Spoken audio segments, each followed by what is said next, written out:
పవన్ కళ్యాణ్ గారు ఒక దిమ్మ తిరిగే ప్లాన్స్తో వెళ్తున్నారా అంటే కొంచెం మనం ఒక 6 నెలలు వెనక్కి వెళ్దాం. పవన్ కళ్యాణ్ గారు డిప్యూటీ చీఫ్ మినిస్టర్ అంటే ఉప ముఖ్యమంత్రి పదవి తీసుకున్నారు. సాధారణంగా ఉప ముఖ్యమంత్రి పదవి తీసుకున్న వాళ్ళకి హోమ్ మినిస్టర్ అనేది ఇస్తూ ఉంటారు. అదొక ఆనవాయితీ. అంటే యాక్చువల్ ఉప ముఖ్యమంత్రి అనేది రాజ్యాంగంలో లేదు. ఉప ముఖ్యమంత్రి ఉప ప్రధానమంత్రి అనేవి ఏం లేవు, చట్ట ప్రకారం అయితే లేదు. కానీ ఉప ముఖ్యమంత్రి పదవి ఇచ్చినప్పుడు దానికి ఒక ఎంతో కొంత వాల్యూ ఉండాలని కొంచెం పవర్ఫుల్ మినిస్ట్రీ అయినా హోమ్ మినిస్టర్ని ఇస్తారు. ఇది ఒక రివాజ్గా ఇస్తారు. అందరూ ఉప ముఖ్యమంత్రి పవన్ కళ్యాణ్ గారు డిప్యూటీ చీఫ్ మినిస్టర్ అంటే ఉప ముఖ్యమంత్రిగా తీసుకున్నప్పుడు ఖచ్చితంగా హోమ్ మినిస్టర్ తీసుకుంటారు. లా అండ్ ఆర్డర్ ఒక రేంజ్లో సెట్ చేస్తారని అందరూ అనుకున్నారు. కానీ ఎవరూ ఊహించని విధంగా పంచాయతీరాజ్, గ్రామీణ అభివృద్ధి, పర్యాటక రంగం ఈ మూడింటిని పవన్ కళ్యాణ్ గారు తీసుకున్నారు. అంటే మీలో కొంతమంది ఇది చంద్రబాబు నాయుడు గారు ఈ పోర్ట్ఫోలియోస్ ఇచ్చారని మీరు అనుకోవచ్చు. కాదు, ఇది మనకు తెలుసు సిచ్యువేషన్ ఏంటంటే రాజకీయం. కాబట్టి చంద్రబాబు నాయుడు గారు ఇస్తే పవన్ కళ్యాణ్ తీసుకున్నారు అనేది అబద్ధం. పవన్ కళ్యాణ్ గారు ఏరుకోరి తీసుకున్నారు. ఎందుకు తీసుకున్నారంటే దీని వెనకాల ఒక పెద్ద ప్లాన్ ఉంది. అదేంటంటే ఈ పవన్ కళ్యాణ్ గారి దగ్గర ఉన్న ఈ 3 శాఖలకి సంబంధించి కేంద్ర ప్రభుత్వం ఏటా దాదాపు 1,45,000 కోట్ల రూపాయలు ఫండ్స్ వస్తాయి కేంద్ర ప్రభుత్వం నుంచి. అంటే జాతీయ గ్రామీణ ఉపాధి హామీ పథకం కానివ్వండి, ఇంటింటికి కుళాయి కానివ్వండి, అంటే జల్ జీవన్ మిషన్ కానివ్వండి, హర్ ఘర్ సే జల్ అంటే ప్రతి ఇంటికి ఉచితంగా కుళాయి బిగించడం కానివ్వండి, పంచాయతీలు వేసే రోడ్లు కానివ్వండి, డ్రైనేజీలు కానివ్వండి, ఇలా అనేక విధాలుగా భారీగా ఫండ్స్ వస్తాయి. వీటిని వినియోగించుకుని మౌలిక వసతుల్ని అభివృద్ధి చేసుకుంటూ వెళ్తున్నారు.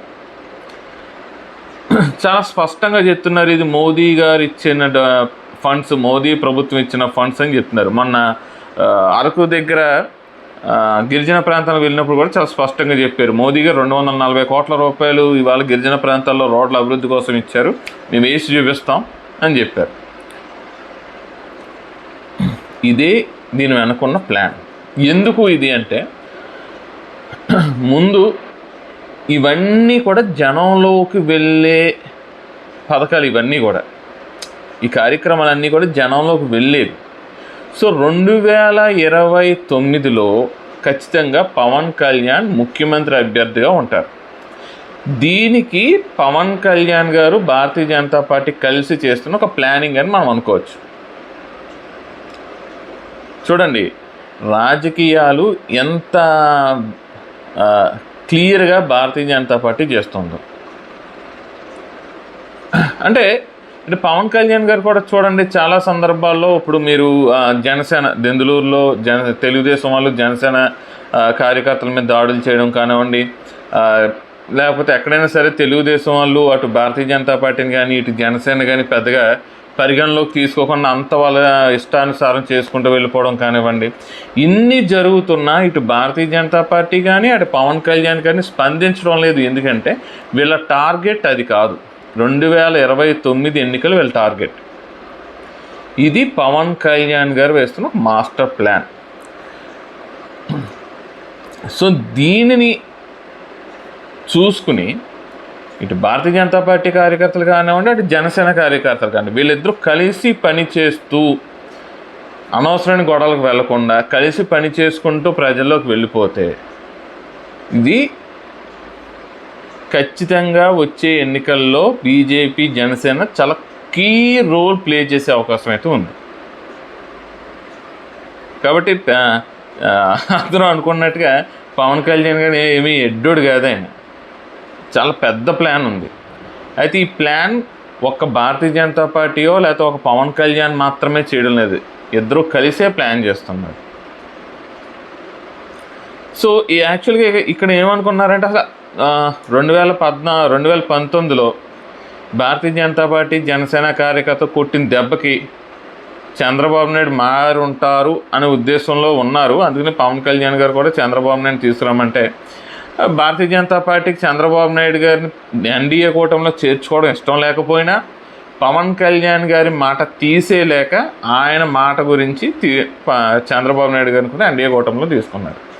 అయితే చూస్తున్నారు ఏంటి గతంలో లాగే చంద్రబాబు నాయుడు ఇప్పుడు తెలుగుదేశం వాళ్ళు భారతీయ జనతా పార్టీ వాళ్ళని పక్కన పెడతారా లేకపోతే కలుపుకుపోతారా అని చూస్తే ఎక్కడ కలుపుకుపోతున్న దాఖలాలు అయితే లేవు. అంటే ఇష్టానుసారం తెలుగుదేశం ఇష్టానుసారం ఎక్కువగా జరుగుతున్నాయి కాబట్టి అంటే కలుపుకుపోతే సరే చూద్దాం కొద్దిగా చిన్నగా చేసుకుంటూ వెళ్దాం అనుకున్నారు. కానీ కలుపుకుపోయే పరిస్థితి లేదు కాబట్టి తెలుగుదేశానికి ఇటు జనసేన బీజేపీని కలుపుకుపోయే ఉద్దేశం లేదు కాబట్టి అది స్పష్టంగా గ్రౌండ్ లెవెల్లో తెలుస్తోంది కాబట్టి వీళ్ళ ప్లాన్ని చాలా స్పీడప్ చేస్తున్నారు. ఎందుకంటే పవన్ కళ్యాణ్ గారు ముఖ్యమంత్రిగా చంద్రబాబు నాయుడు గారికి చెప్పి చేయాల్సిన అవసరం లేదు. అంటే చట్ట ప్రకారంగా ఇన్ఫార్మ్ చెయ్యాలి అంతవరకు తప్ప ముఖ్యమంత్రి అనుమతి తీసుకునే ప్రతిదీ చేయాలనే అది అవసరం పవన్ కళ్యాణ్ గారికి లేదు. ఇది మనందరికీ తెలిసిన విషయం. సో పవన్ కళ్యాణ్ గారు హోమ్ మినిస్టర్ తీసుకోలేదు, మొత్తం అంతా చంద్రబాబు నాయుడు చేతుల్లోనే ఉంది, మొత్తం అంతా తెలుగుదేశం చేతుల్లోనే ఉంది అని అటు తెలుగుదేశం వాళ్ళు భావించొద్దు, ఇటు బీజేపీ జనసేన కార్యకర్తలు కూడా బాధపడద్దు. మీ పని మీరు చేసుకుంటూ పోండి. ఎందుకంటే పవన్ కళ్యాణ్ గారు మీరు చూడండి ఏం జరుగుతున్నా పవన్ కళ్యాణ్ గారు ఒక స్టేట్మెంట్ ఇవ్వలేదు.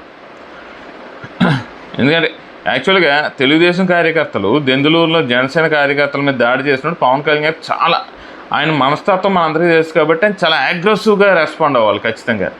కానీ ఏమీ మాట్లాడతలేదు.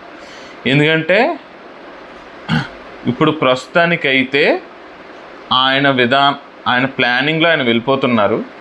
మీరు కూడా అనవసరమైన గొడవలకు వెళ్లకుండా మీరు మీ పని చేసుకుని బీజేపీ కార్యకర్తలు జనసేన కార్యకర్తలు మీ పనులు మీరు చేసుకుంటూ వెళ్ళిపోండి. వీలైతే బీజేపీ జనసేన కలిసి కూడా వెళ్ళండి. కలిసి వెళ్తేనే బెటర్. అప్పుడు మీరిద్దరూ బీజేపీ జనసేన కార్యకర్తలు ఏవైతే ఆశిస్తున్నారో అవన్నీ 2029లో జరుగుతాయి. కాబట్టి కేంద్ర ప్రభుత్వ పథకాలని ప్రజల్లోకి తీసుకువెళ్లాల్సిన బాధ్యత భారతీయ జనతా పార్టీ కార్యకర్తలది. కేంద్రం ఇచ్చిన నిధులని పూర్తిగా సద్వినియోగం చేస్తూ ప్రజలకు అన్ని సౌకర్యాలు కల్పిస్తున్నాడు మా పవన్ కళ్యాణ్ అని చెప్తూ ఈ ప్రజల్లోకి వెళ్ళాల్సిన బాధ్యత జన సైనికులది. మీరిద్దరూ కలిసి ప్రజల్లోకి వెళ్తే ఇంకా అద్భుతం. మరి గ్రౌండ్ లెవెల్లో బీజేపీ జనసేన కార్యకర్తలు కలిసి వెళ్తారా? 2029లో పవన్ కళ్యాణ్ ముఖ్యమంత్రి అభ్యర్థి? ఇవైతే ప్రస్తుతానికి ఒక క్వశ్చన్ మార్కు. అంటే కలిసి వెళ్తారా లేదా బీజేపీ జనసేన కార్యకర్తలు గ్రౌండ్ లెవెల్లో కలిసి వెళ్తారా లేదా అన్నది ఒక క్వశ్చన్ మార్కు. అంటే ప్రస్తుతానికైతే బాగానే ఉన్నారు కానీ ఎంతవరకు కలిసి వెళ్తారనేది చూడాలి. కానీ 2029లో ముఖ్యమంత్రి అభ్యర్థి పవన్ కళ్యాణ్ అన్నది మాత్రం పక్కా. ఏం జరుగుతుందో చూద్దాం.